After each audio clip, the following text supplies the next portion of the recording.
estudantes, tudo bem com vocês? Espero que estejam todos bem aí, né? Chegando para vocês aqui a aula número 2, né, sobre os decompositores. A gente estudou até agora todas as cadeias alimentares, né? As teias, né? A formação das teias alimentares dentro de um ecossistema, toda aquela inter-relação entre todos os organismos, só que falta ainda uma peça-chave dentro dessas cadeias, que são os decompositores, né? Porque se nós for pensar nos produtores, o produtor ele produz o seu alimento através da luz solar, através da água e através do gás carbônico, né? Só que como que ela faz para ela crescer? Ela precisa de nutrientes, né? E aí quem entra nessa jogada aí são os decompositores. Eles vão fazer um tipo de reciclagem de alguns nutrientes, de alguma matéria orgânica já morta, e vão transformar ela em nutrientes que vão ficar disponíveis para os produtores poder crescer também, né? Porque a energia que ele obtém do sol e da quebra da molécula de água vai servir para quê? Para os processos lá dentro da célula e para a quebra justamente desses nutrientes aí que ela vai receber do solo, né? Ela vai retirar lá do solo esses nutrientes para ela crescer, desenvolver as folhas, desenvolver o caule, raízes, né? E crescer, né? Então, como eu já falei, a principal contribuição dos decompositores dentro da cadeia alimentar é justamente fazer uma reciclagem de nutrientes, tá? Por quê? Porque ela vai pegar lá um animal ou uma planta que já morreu, né? Vai retirar a energia que esse decompositor precisa para ele e vai transformar o restante em nutrientes que vão novamente ficar disponíveis no solo, que vão poder ser absorvidos pelo esse produtor e transformado isso em crescimento dele, tá?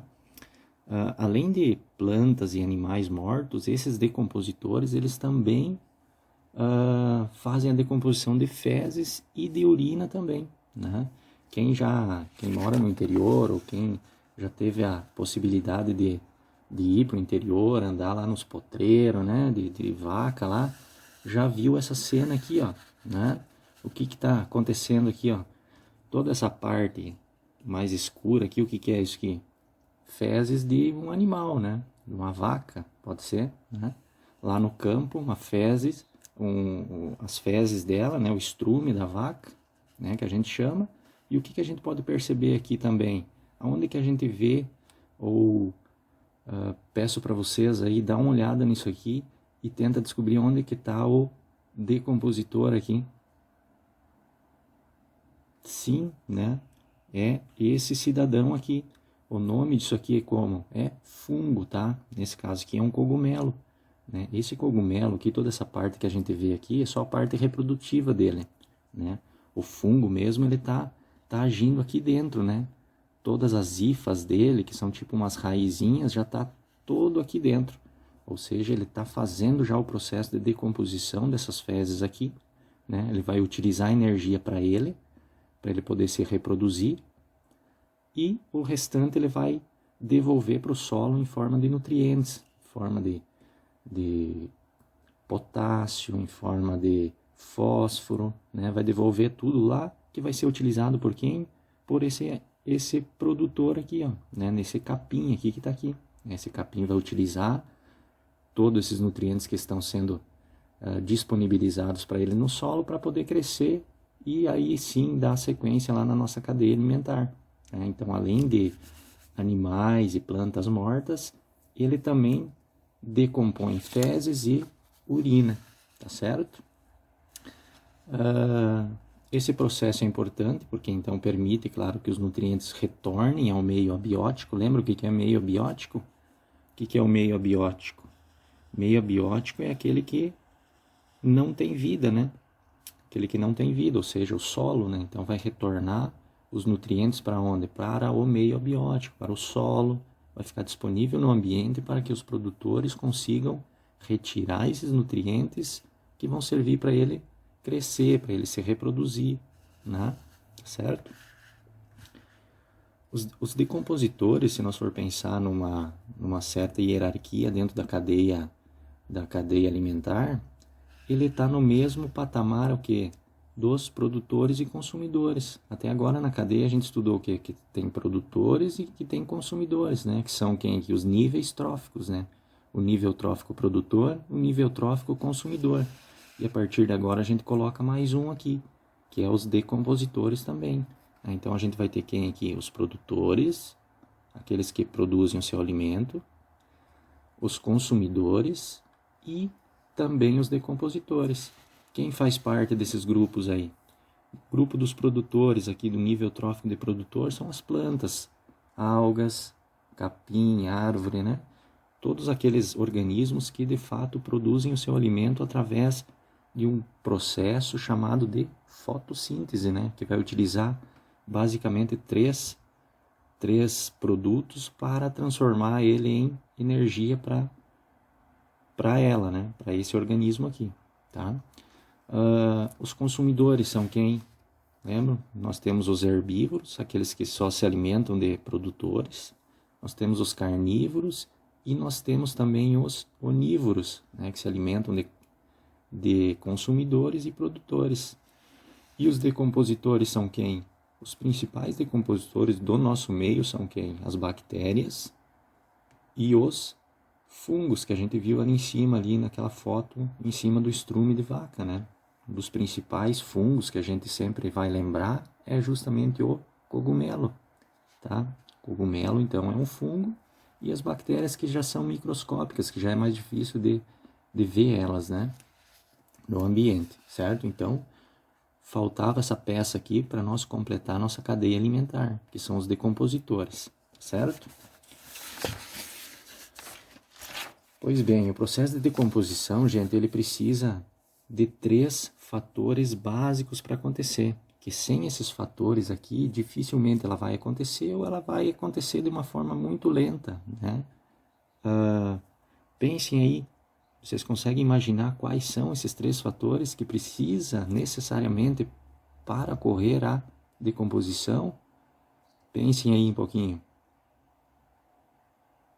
Então, ó, o primeiro fator é o quê? Umidade, gente.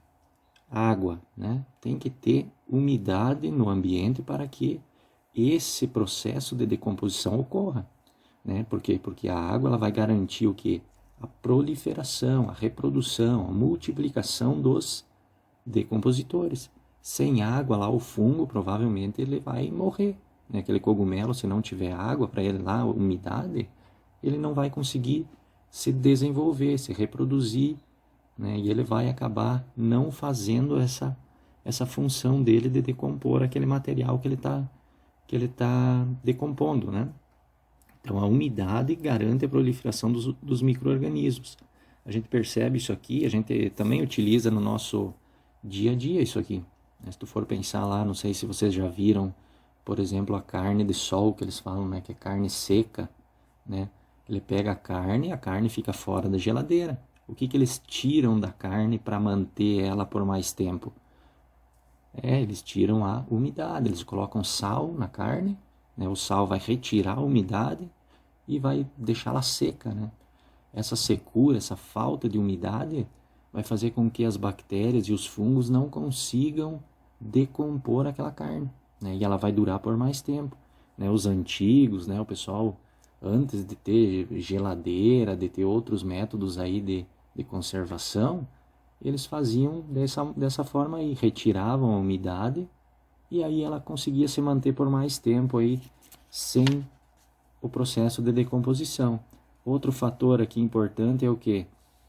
O calor. Então, umidade, e o outro fator é o calor. Tem que ter umidade e tem que ter calor. Sem calor também não vai acontecer a decomposição, né? Porque ele vai aumentar ali, o número vai ajudar na multiplicação desses micro-organismos, tá? Do fungo e da bactéria.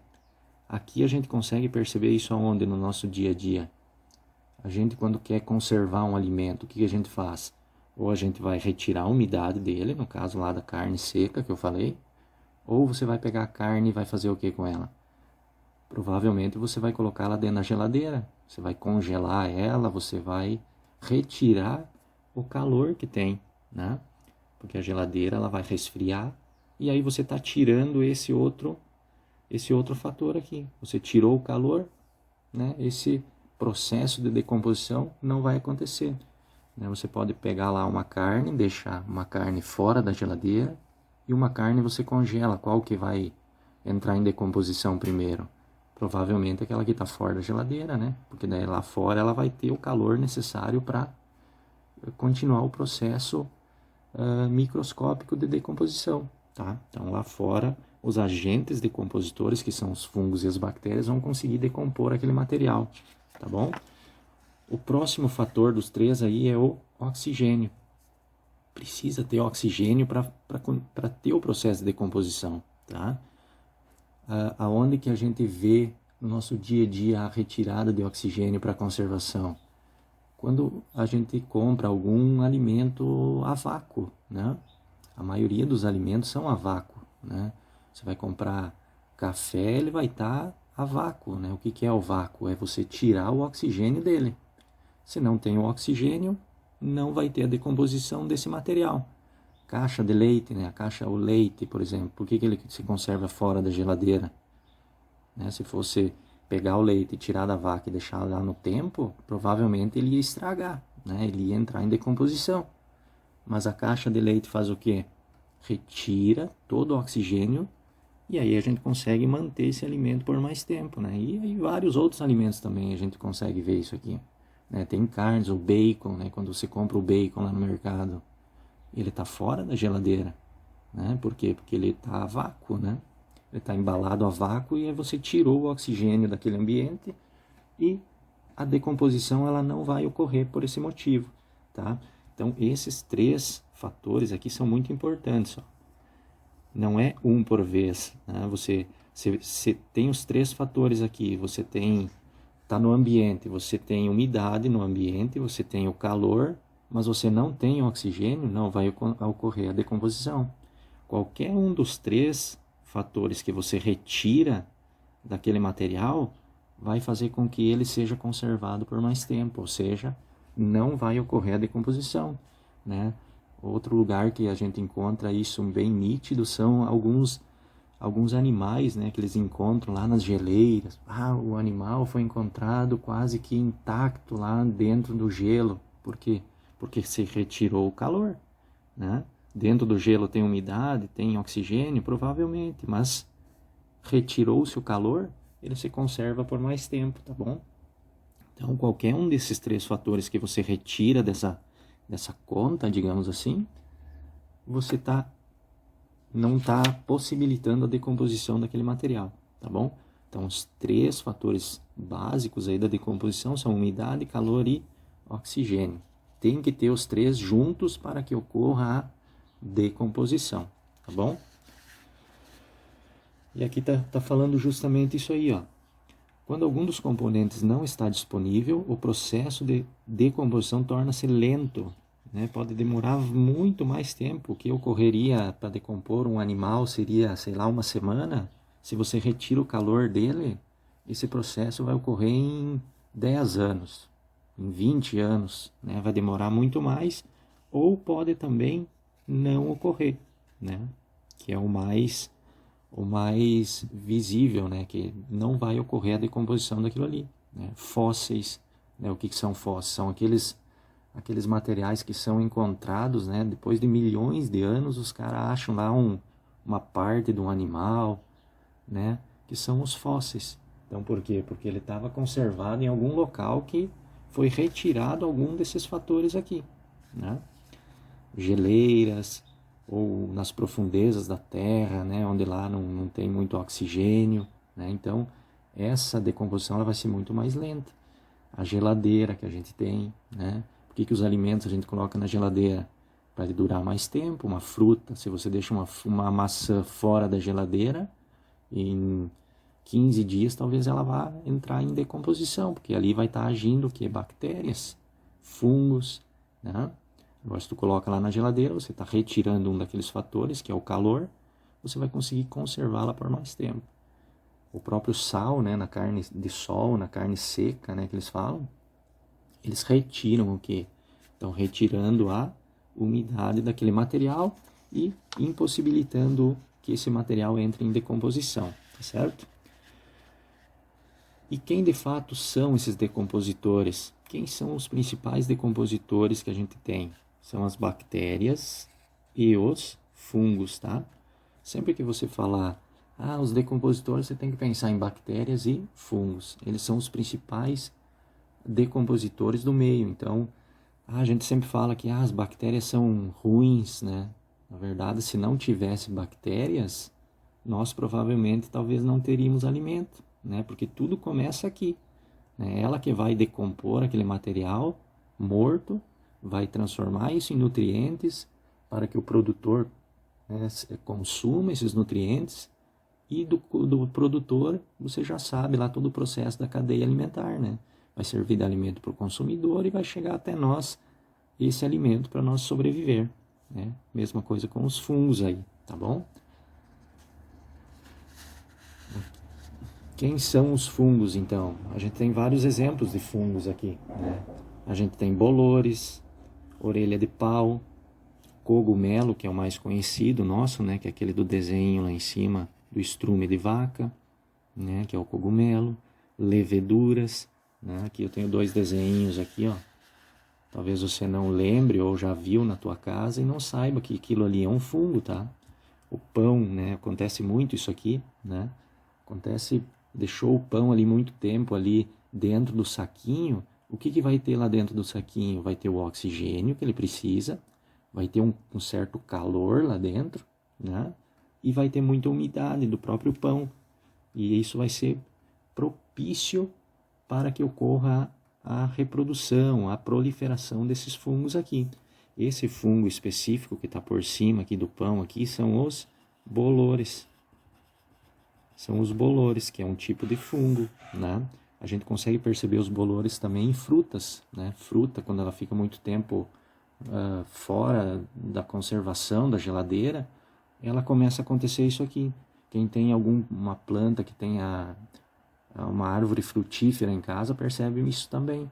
Uma laranjeira, né? Se você tem uma laranjeira em casa, a laranja caiu no solo, caiu no chão, logo depois de um tempo, você vai lá pegar a laranja, ela está cheia de bolor nela, né? Então já está ocorrendo o quê? A decomposição daquele material. Esse outro aqui também é muito conhecido, a gente vê muito em matas ainda, a gente tem plantas mortas, né? A gente vai ver a orelha de pau, né? Que é esse fungo aqui, ó. Ele é bem duro mesmo, né? Não sei quem já teve a oportunidade de ver um desse aqui, e ele fica bem grande também, né? Então esse aqui são as orelha de pau. A orelha de pau, ela é um fungo também, certo? Cogumelo a gente encontra também muito aí no ambiente, né?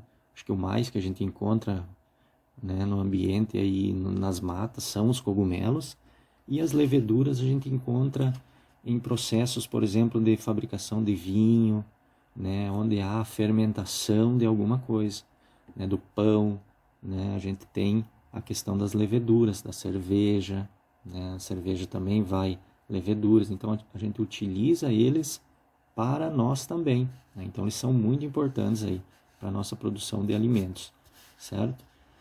Bolores e orelha de pau, ok? Então não pensem, por exemplo, que o pão, se você tem um pão em casa lá, e acontece isso muitas vezes, né? Você pega o pão, tem só uma pontinha aqui assim, ó, que tá com esses bolores aqui, e você pega uma faca e corta ele fora aqui e você come ele.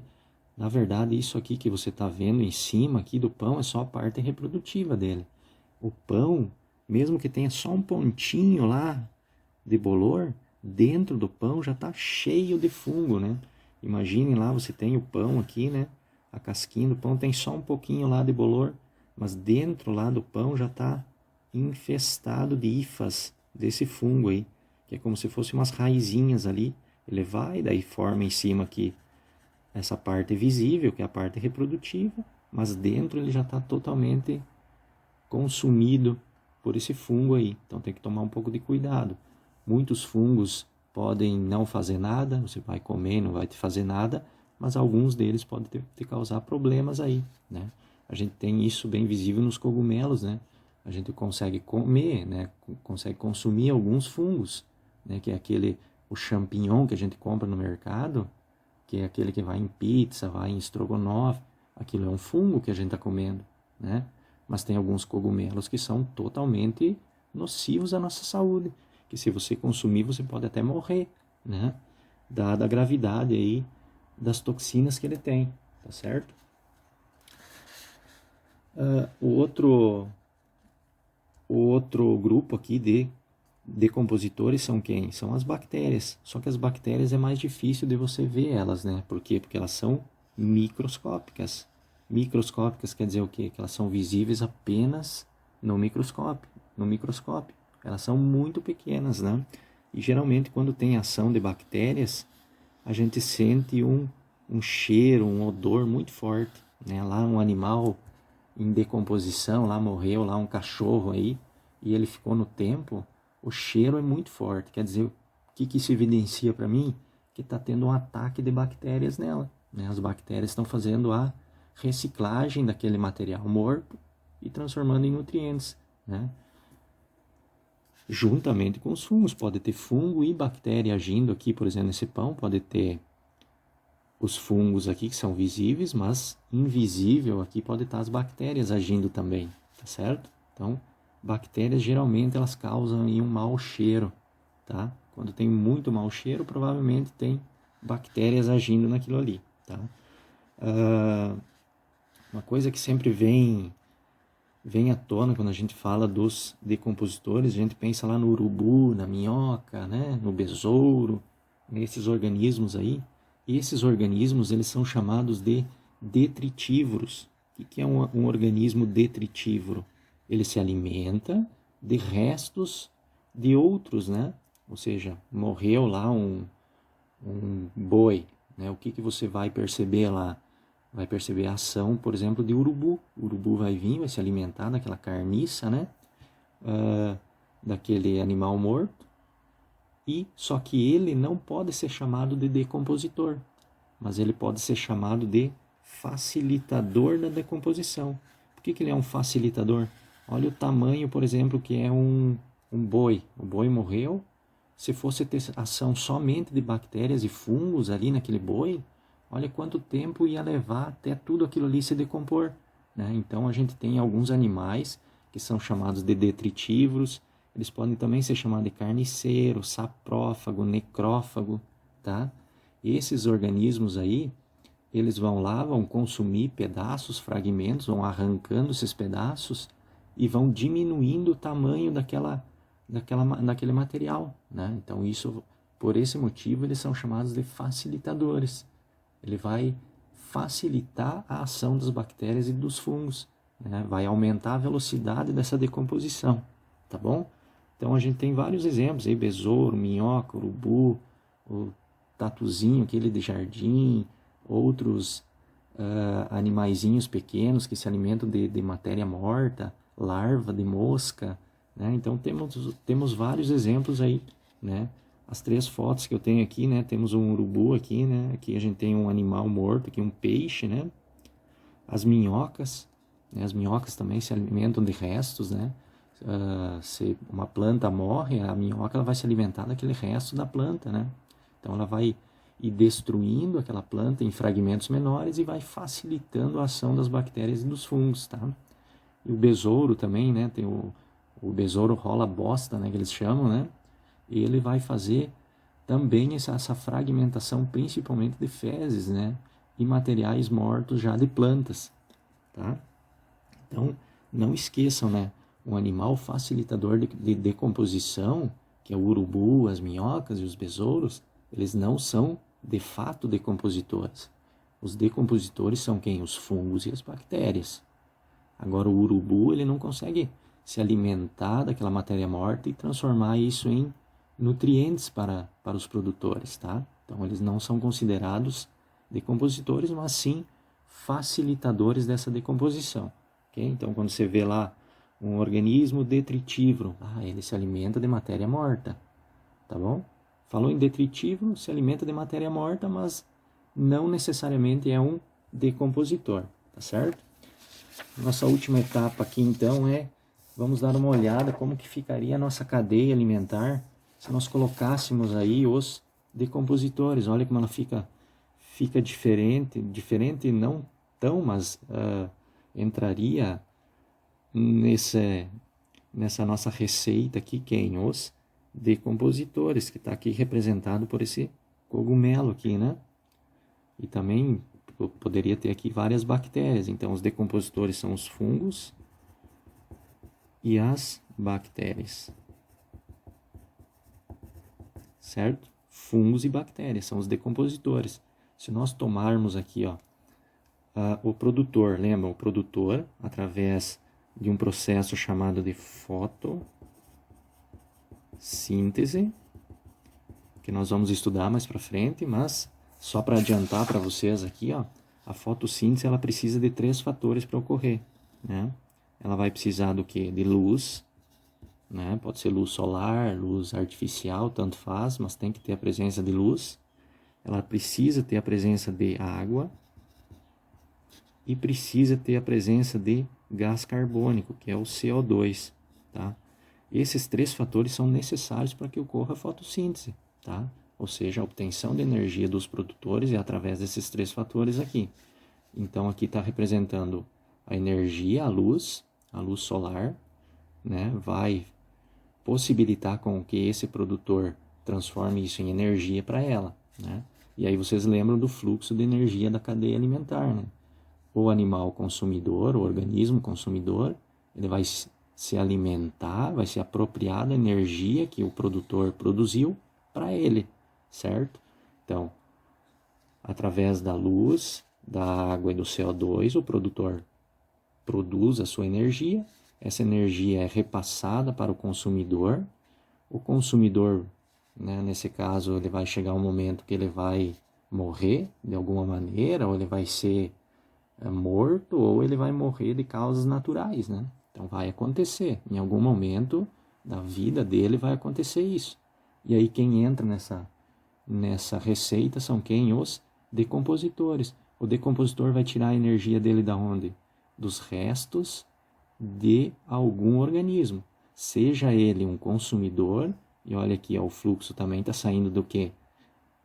Do produtor, porque o produtor também vai perder folha, pode ser que ela venha a morrer, pode ser que alguém venha e corte ela aqui, né? Então ela vai fornecer energia também para o decompositor. O decompositor ele também precisa de energia. Da onde que ele vai retirar? Desses consumidores que já morreram ou do produtor que já morreu. Ele vai retirar uma parte dessa energia, o restante ele vai transformar em nutrientes que podem, que vão ficar disponíveis, nutrientes disponíveis para os produtores. Pensem o seguinte, ó, quando você vai pegar e adubar lá alguma planta, eu vou pegar estrume de vaca e vou colocar lá no pezinho de alface e ele vai crescer. Por que ele vai crescer? O produtor está pegando nutriente diretamente lá do estrume de vaca? Não. Lá naquele estrume vai acontecer o quê? Ação de bactérias e fungos que vão utilizar energia para eles e eles vão disponibilizar o quê? Nutrientes que são necessários para quê? Para que os produtores desenvolvam toda essa área foliar, para que eles cresçam, para que eles tenham a possibilidade de ter uma região para fazer a fotossíntese, certo? Então, é muito importante isso aqui, ó, né?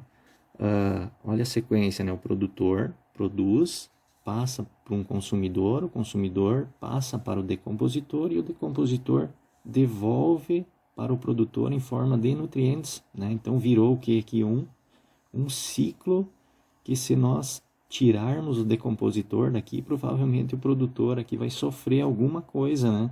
Vai sofrer algum impacto ali que talvez possa impossibilitar ele de produzir energia para passar para o consumidor, né? Então todos estão interligados, inclusive os consumidores. Ó, tem uma outra flechinha que está apontando aqui, por quê? Porque os consumidores, na sua respiração celular, eles acabam liberando CO2, né? A gente mesmo, vamos pensar em nós, que é mais fácil. A gente respira o oxigênio e quando a gente expira, a gente está jogando o que para o ambiente? CO2, ó. A gente está jogando o CO2 para fora. E o CO2 é importante para quê? Para a realização da fotossíntese. Então, tudo está interligado aqui dentro da cadeia alimentar, dentro dessa teia, né? Certo? E entenderam a importância dos decompositores dentro da cadeia alimentar? Eles têm a mesma importância do que um consumidor, do que um produtor também, né? Então, por isso que lá na frente eu falei dos níveis, anteriormente eu falei dos níveis hierárquicos, que o produtor, o consumidor e o decompositor estão numa linha, numa mesma linha, né, dentro da cadeia alimentar, tá certo? Então, tirando qualquer um deles aqui, provavelmente vai acontecer alguma tragédia aí dentro desse ecossistema, ok? Então, sempre que falarem para vocês que bactérias e fungos não são importantes para nós, você pode questionar essa afirmação, né? Primeiro porque eles é que disponibilizam os primeiros nutrientes para os produtores se desenvolver, né? Sem essa produção aqui, provavelmente não iria acontecer nenhuma etapa do ciclo de passagem de energia, desse fluxo energético não ia ocorrer em algum momento, certo, pessoal? A parte aqui dos decompositores ela é um pouquinho menor, né? Mas ela é muito importante para vocês conhecerem essa etapa aí, ok? Espero que vocês aí tenham entendido, busquem mais informações caso for necessário e se ficaram com alguma dúvida, entre em contato comigo, né? De alguma maneira que a gente tenta resolver aí a dúvida de vocês, tá bom? Bons estudos aí, fiquem bem e até a próxima aula.